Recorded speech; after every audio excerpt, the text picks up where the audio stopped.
खूप गरज आहे। ज्या ठाकरे बंधूंच्या युतीकडे अवघ्या महाराष्ट्राच्या नजरा लागल्यात त्या युतीच्या अधिकृत घोषणेला अद्यापही मुहूर्त लाभलेला नाही। उद्धव ठाकरेंचा कोणता तरी संदेश घेऊन आज पुन्हा एकदा संजय राऊत आणि अनिल परबांनी शिवतीर्थच्या दारावर धडक दिली। यानंतर खुद्द राज ठाकरे, राऊत, परब आणि नांदगावकर यांच्यात खलबतही रंगली।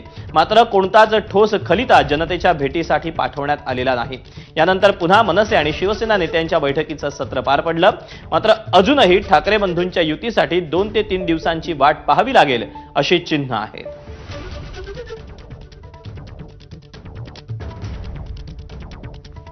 सगळ्या गोष्टी चर्चेत आहेत।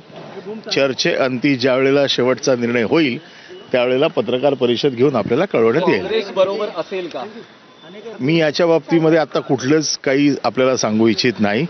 एकदा अंतिम स्वरूप आलं त्याला की आम्ही आपल्याला कळवू। युतीची घोषणा कोणत्या तारखेला केली जाऊ शकते? कमी दिवस राहिलेले आहेत। मी पुन्हा एकदा सांगतो, युतीची घोषणा किंवा कोणाबरोबर काय चर्चा या सगळ्याचा जोपर्यंत अंतिम निर्णय होत नाही तोपर्यंत ह्या सगळ्या गोष्टी चर्चेत जेव्हा असतात तेव्हा चर्चा सांगितली जात नाही, निर्णय सांगितले जातात। ही गोष्ट खरी आहे की आज आमची बैठक झाली आणि त्या बैठकीमध्ये काही गोष्टी ठरलेल्या आहेत।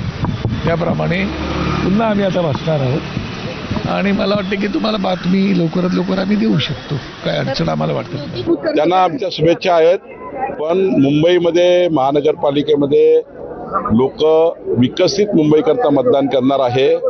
45 वर्ष महापौर ज्यांचा होता त्यांनी साध्या ड्रेनेज लाईन सुद्धा केल्या नाही आणि कधीही मुंबईच्या विकासाचा संपूर्ण विजन आराखडा तयार केला नाही। माननीय मुख्यमंत्री देवेंद्र फडणवीसजी, एकनाथ शिंदेजी आमच्या सरकारने विकसित मुंबई 2029, विकसित मुंबई 2035, विकसित मुंबई 2047चा जगातलं आंतरराष्ट्रीय शहर बनवण्याचा निर्णय देवेंद्र फडणवीस सरकारने घेतला। त्यामुळे आम्हाला मतदान होणार आहे। महापालिका निवडणुकांची